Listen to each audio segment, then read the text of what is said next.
So today, हाँ, now we have next talk on role of palliative care in sarcoma. And this we ये इसके लिए हमारे साथ आज एम्स से डॉक्टर करणवीर जुड़े हैं.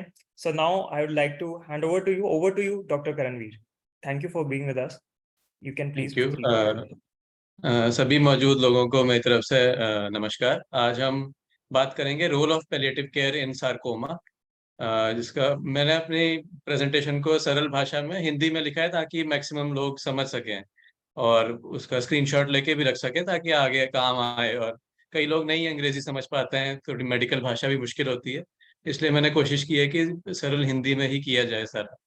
तो सार्कोमा में प्रशामक देखभाल की भूमिका के बारे में आज हम बात करेंगे। तो प्रशामक देखभाल मतलब पैलिएटिव केयर, इसके लक्ष्य क्या क्या होते हैं? तो इनके लक्ष्य हैं कि जीवन के लिए खतरा पैदा करने वाली बीमारियों में जो पेशेंट रोगी जूझ रहे हैं और उनके परिवार वालों को पीड़ा हो रही है, उस पीड़ा को रोकना और राहत देने के लिए सबसे बड़ा लक्ष्य है पैलिएटिव केयर का। रोगियों के लिए जीवन की सर्वोत्तम संभव गुणवत्ता का समर्थन करना, इसका मतलब उनकी क्वालिटी ऑफ लाइफ मेंटेन करना, ये एक बहुत बड़ा लक्ष्य है पैलिएटिव केयर का। एक बहुत इंपॉर्टेंट पार्ट आता है अच्छा लक्षण नियंत्रण। लक्षण नियंत्रण मतलब सिम्टम कंट्रोल, जैसे बीमारी की वजह से दर्द होना, उल्टी होना, कीमो की वजह से उल्टी होना, दवाइयों की वजह से साइड इफेक्ट आना, उनसे राहत। अच्छा संचार मतलब कम्युनिकेशन अच्छा होना, पेशेंट के और डॉक्टर के बीच का कम्युनिकेशन। परिवारों के बीच कठिन निर्णय लेने और इलाज करने वाली टीमों की सहायता करना, क्योंकि जब भी हम कैंसर का इलाज करते हैं तो एक इंसान नहीं करता है, पूरी टीम्स इन्वॉल्व होती हैं। कीमो वाले डॉक्टर इन्वॉल्व होते हैं, रेडिएशन वाले इन्वॉल्व होते हैं, दर्द वाले इन्वॉल्व होते हैं, ऑपरेशन वाले इन्वॉल्व होते हैं। तो सब एक साथ मिलके फिर कई बार डिसीजन लेने बड़ी मुश्किल होते हैं। तो उन कठिन डिसीजंस को लेना, निर्णय लेना, पेशेंट्स की हेल्प करना, ये भी एक बहुत बड़ा लक्ष्य है प्रशामक देखभाल का। इन्हें जीवन पर्यंत ऑन्कोलॉजिकल केयर, जैसे कि कीमो पेशेंट चल रही है, कीमो के साथ साथ भी किया जा सकता है, या फिर पेशेंट जो कीमो के लायक नहीं है, जिनका इलाज बंद हो चुका है, तो उसके लिए उन्हें सिर्फ पैलिएटिव केयर ही मुख्य फोकस हो सकता है उनका। जैसे कि हम देख सकते हैं कि ये लाइट ब्लू में आपको दिख रहा है कि जीवन को लंबा करने वाले ट्रीटमेंट जो है, जैसे कीमोथेरेपी, रेडिएशन, ऑपरेशन, सार्कोमा में जो सर ने अभी बात की। तो जैसे शुरू में सबसे ज्यादा जोर होगा उन चीजों पे कि जीवन को लंबा किया जाए, पर जैसे जैसे हमारे पास बीमारी अगर बढ़ती है और ट्रीटमेंट ऑप्शन कम होते जाते हैं, तब फिर लक्षणों का सुधार करना हमारी प्रायोरिटी बन जाएगी। तो वो डार्क ब्लू कलर में आप देख सकते हैं कि पैलिएटिव केयर पहले धीरे धीरे शुरू हुआ और फिर आगे जाके काफी सारा हिस्सा पैलिएटिव केयर का ही है। तो रोगी की जीवन की गुणवत्ता में सुधार के लिए लक्षण प्रबंधन के साथ साथ पैलिएशन भी चलता है, और डायग्नोसिस बनते ही, मतलब कि निदान प्राप्त होते ही इसे शुरू कर देना चाहिए। संचार का मूल्य। अब कम्युनिकेशन क्यों जरूरी है, हम इस पे बात करेंगे। कैंसर प्रबंधन में मरीजों से बात करना बहुत महत्वपूर्ण भूमिका निभाता है। ये डॉक्टर रोगी के विश्वास का आधार बनता है। जो मरीज समझते हैं कि उनके साथ क्या हो रहा है और क्यों हो रहा है, वो डॉक्टर की सलाह का पालन करने में अधिक सहयोगी होते हैं और बेहतर होते हैं, और उनका इलाज ज्यादा अच्छा चलता है कंपेयर टू उन मरीजों को जिन्हें अपनी बीमारी के बारे में कुछ समझ ही नहीं आ रहा होता है और ना वो जानना चाहते होते हैं। तो मरीजों को जानकारी देने से तीन लक्ष्य पूरे होने चाहिए। पहला कि संदेह कम होना, इसका मतलब मरीजों के डाउट कम होना, उनके मन में जो डाउट आ रहा है, बीमारी समझ नहीं आ रही है, आगे क्या होगा ये नहीं पता, तो वो सब क्लियर हो जाएगा धीरे धीरे अगर हम संचार करेंगे अपने ट्रीटिंग फिजिशियन से।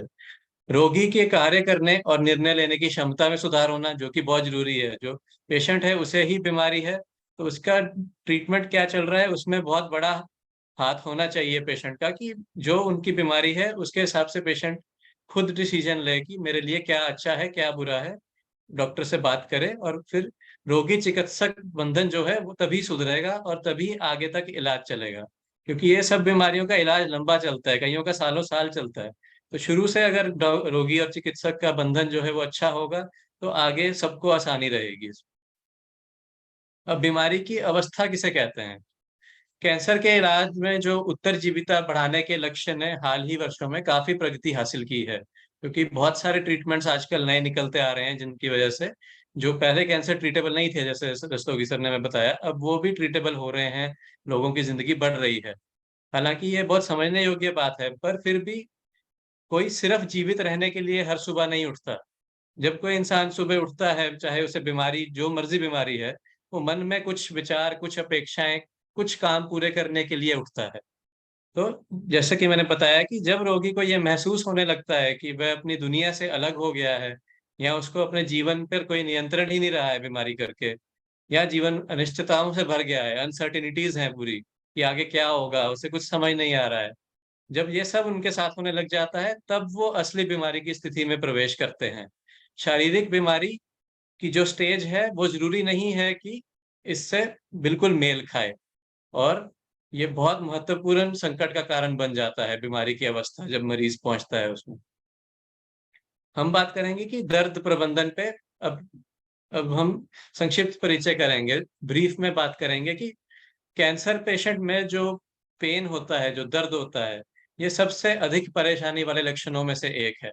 तो अनियंत्रित दर्द मतलब बेकाबू दर्द जीवन की क्वालिटी गिराता है, इसकी गुणवत्ता में कमी करेगा, और रोगी तथा उनके जो देखभाल करने वाले हैं उनके भी मन में डर पैदा करता है। पेशेंट सारी रात चिल्लाता रहेगा, तो पेशेंट के साथ साथ घर वाले जो उनका ख्याल रख रहे हैं वो भी दुखी होंगे, और सबके लिए बहुत ही टेंशन का माहौल बन जाता है।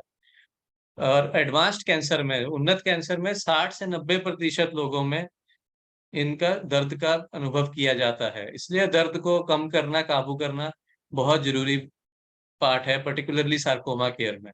तो इनके लिए हमारे पास बहुत सारे मरीजों के लिए दर्द निवारक दवाएं होती हैं, जिन्हें हम पेन किलर्स या एनाल्जेसिक्स कहते हैं। सबसे कॉमन दवाइयां ही दी जाती हैं। चुनिंदा मामलों में इंजेक्शन देके भी दर्द का प्रबंधन किया जाता है, जिसे हम इंटरवेंशनल पेन मैनेजमेंट भी कहते हैं। अब सार्कोमा में दर्द के मुख्य कारण क्या क्या होते हैं, जैसे कि आप इस तस्वीर में देख सकते हैं, ये हमारे वार्ड में बच्ची एडमिट थी ऑस्टियोसार्कोमा की। तो आप देख सकते हैं कि ये काफी बड़ी गांठ बन गई है घुटने के एरिया में। तो ट्यूमर के कारण आसपास की मांसपेशियों पे प्रभाव पड़ना, उस पे मास इफेक्ट जिसे हम कहते हैं, तो उससे दर्द हो सकता है। आसपास के क्षेत्र में अब खून की नसें जा रही हैं, दर्द कैरी करने वाली नर्व्स जा रही हैं, उन पे दबाव पड़ना, उससे बहुत दर्द हो सकता है। अब हड्डी में खरोद के निकल जाए कैंसर, उसमें हड्डी में जहाँ हाथ की हड्डी है उसमें दर्द होगा, पैर की हड्डी है उसमें दर्द होने लग जाएगा। जो कीमोथेरेपी चलती है इलाज के लिए, उसके फायदे बहुत हैं, पर उसके कारण भी दर्द हो सकता है। और रेडियोथेरेपी भी जिन कैंसर्स में दी जाती है सार्कोमास में, रेडिएशन के बाद भी दर्द बन सकता है पेशेंटों को। तो ये सब मुख्य कारण है सार्कोमा में दर्द बनने के। अब जो विश्व स्वास्थ्य संगठन है, उनकी एक ये सीढ़ी बनाई गई है कि 1 2 3 4 कदम दिख रहे होंगे आपको इसमें। इसका मतलब ये है कि जैसे जैसे पेशेंट का दर्द बढ़ता है, हम सीढ़ी में ऊपर जाते जाते हैं। तो जो चौथे नंबर पे ड्रग्स हैं, वो बहुत स्ट्रॉन्ग ड्रग्स हैं, और वो तभी दिए जाते हैं जब पहली सीढ़ियां नहीं काम कर रही हैं। पहले हम हल्की दवाइयों से शुरू करते हैं, दर्द नहीं काबू हुआ हम बढ़ाते हैं, अगर फिर भी नहीं काबू हुआ तो हम और स्ट्रॉन्ग वाली दवाइयां देते हैं, या फिर इंजेक्शन देने की कोशिश की जाती है। और अगर मानो कि पेशेंट को कीमो दी और उसका दर्द कम हो गया, सूजन कम हो गई, तो फिर हम सीढ़ी से नीचे भी आ सकते हैं। इसका मतलब दवाइयाँ कम भी की जानी चाहिए, और दर्द को बार बार रीअसेस, मतलब जब पेशेंट आपके पास हर बार आ रहा है तो उसका दर्द दवाई ले रहा है, ढंग से ले रहा है कि नहीं ले रहा है, असर कितनी देर रह रहा है, वो सब साइड इफेक्ट तो नहीं आ रहा, वो सब हम आगे बात करेंगे। आप लोगों में से जो हमारे 60 नंबर वाले रूम में दिखा रहे होंगे, कुछ लोगों के पास घरों में ये गोलियां भी पड़ी होंगी। जो पहली वाली ऊपर गोली है, वो मॉर्फिन की गोली है, जो कि हम बहुत कॉमनली देते हैं पेशेंटों को जिनको बहुत ज्यादा दर्द हो। दूसरा पैच है जो चेपी लगती है, फेंटेनिल की, कुछ लोग जो मॉर्फिन नहीं टॉलरेट कर पाते हैं उन्हें दिया जाता है। तीसरा चमकीले पत्ते वाली गोली जो गाबापेंटिन नसों के दर्द के लिए है, ये भी लोग 3 3 टाइम 2 2 गोलियां कई बार ले रहे होते हैं, क्योंकि इतना दर्द होता है लोगों को। और चौथा पीले पत्ते वाली गोली जो फ्लेक्सॉन की है, ये हड्डी के दर्द के लिए काफी अच्छा काम करती है। तो ये 4 कॉमन ड्रग्स है जो हम ओपीडी बेसिस पे आप सबको देते हैं जो पेशेंट हमारे पास आते हैं। तो दर्द प्रबंधन के लिए दिशा निर्देश, मतलब कि कुछ इंस्ट्रक्शंस। अब विशिष्ट प्रकार के दर्द के लिए विशिष्ट दवा से शुरुआत करनी चाहिए। जैसा दर्द है, नसों वाला दर्द है तो नसों वाली दवाई, हड्डी वाला दर्द है तो हड्डी वाली दवाई। तो प्रत्येक रोगी के लिए उपचार योजना तैयार करी जानी चाहिए। हर पेशेंट अलग है, हर पेशेंट का पेन टॉलरेंस लेवल अलग है। बीमारी चाहे सेम हो, पर एक पेशेंट दर्द में चीखता चिल्लाता आता है, दूसरा पेशेंट आराम से चलता फिरता आता है, ऐसा भी कई बार हमने देखा है। तो नियमित आधार पे दवाई देनी चाहिए घड़ी के हिसाब से। हम अपने सारे पेशेंटों को बताते हैं कि टाइम बांध के दवाई लेनी है, जो मर्जी हो। खाना खाया है नहीं खाया है, दवाई जानी चाहिए, वरना दर्द वापस आएगा, सबकी दिक्कत बढ़ेगी। तो घड़ी के हिसाब से देना है और मुंह के द्वारा देनी है। अतिरिक्त राहत प्रदान करने के लिए कई बार दवाइयों को संयोजन बना के, मतलब कि कॉम्बिनेशन में भी दिया जाता है, क्योंकि सार्कोमा में हमने देखा कि 4-5 कारण है दर्द के। एक ही मरीज में एक से ज्यादा कारण हो सकता है, जिसमें कि एक से ज्यादा दवाई भी देनी पड़ सकती है। हम दुष्प्रभावों के लिए अनुमान लगाना चाहिए, उसके लिए समझाना चाहिए, और आपसे पूछना चाहिए कि कोई साइड इफेक्ट तो नहीं आ रहा आपको इस दवाई के कारण। तो ट्यूमर द्वारा अगर नस शामिल हो जाए, उनमें वो दवाइयां जैसे मैंने आपको दिखाई थी कि प्रीगाबलिन, गाबापेंटिन, ये सब दवाइयां शामिल करने की आवश्यकता होती है। हड्डी का दर्द, हड्डी सूज गई, हड्डी में खुरद रहा है कैंसर, तो उसकी सूजन के लिए सेलिकॉक्सिब या पीले पत्ते वाली आइबुप्रोफेन जो गोली है, वो बेहतर प्रतिक्रिया करती है। कई बार ट्यूमर में इतना तेजी से ग्रो करता है कि इतनी सूजन हो जाती है कि हमें कुछ दिनों के लिए स्टेरॉयड भी देना पड़ सकता है, पेशेंट की बाकी सारी कंडीशंस देखते हुए कि उन्हें डायबिटीज तो नहीं है, शुगर अनकंट्रोल ना हो। तो वो सब देख के हम कई बार स्टेरॉयड भी देते हैं। और अगर बहुत ज्यादा दर्द हो, गंभीर दर्द हो, तो फिर मॉर्फिन की गोलियां, फेंटेनिल के पैचेस, इन सब का भी प्रशासन करने की आवश्यकता हो सकती है। तो हमारे आज के ये टॉक से निष्कर्ष ये निकलता है कि पैलिएटिव केयर यानी कि प्रशामक देखभाल की शीघ्र एकीकरण से रोगियों और उनके देखभाल करने वालों के जीवन की गुणवत्ता में सुधार होता है।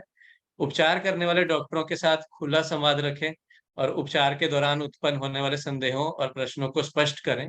डाउट्स अपने क्लियर करके जाना है, बीमारी समझ के जानी है। आराम और सम्मान के साथ जीवन जीना ही बहुत महत्वपूर्ण है। पर्याप्त लक्षण नियंत्रण से रोगी के शारीरिक और मनोवैज्ञानिक बोझ दोनों में सुधार होता है, और रोग की अवस्था हमेशा लक्षणों से बोझ से मेल नहीं खाती है। जरूरी नहीं कि चौथी स्टेज का कैंसर वाले मरीज में ज्यादा दर्द होगा, कई बार अर्ली स्टेज में भी बहुत दर्द हो सकता है। ये कुछ फोटोज हैं जो हमारे वार्ड में पेशेंट थे। ओस्टियोसार्कोमा का ये बच्चा था 12 साल का। ये वार्ड में इतना खुश था, वो दूसरे पेशेंट्स को चॉकलेट बांट रहा था। मतलब अच्छा लगा था हमें देख के भी कि इतनी बीमारी के बावजूद भी इतनी हिम्मत है बच्चे में कि वो अभी भी खुशी ढूंढ रहा है जिंदगी में। एक और बच्चा हमारे वार्ड में एडमिट था, जो कि एक बाजू उसकी निकाल दी गई थी क्योंकि उसमें इविंग सार्कोमा था। तो वो एक ही हाथ से पबजी खेल रहा था और हमसे बढ़िया खेल रहा था फोन पे। तो वो देख के भी हमें बड़ा अच्छा लगा था कि बहुत हिम्मत है छोटे छोटे बच्चों में भी और बीमारी झेलने की। और ये सभी तभी मुमकिन हो पाता है जब सारे डॉक्टर्स मिलके एक साथ बीमारी का इलाज करें और पेशेंट को और घर वालों को भी समझ आ रहा हो। आपके समय के लिए बहुत बहुत धन्यवाद।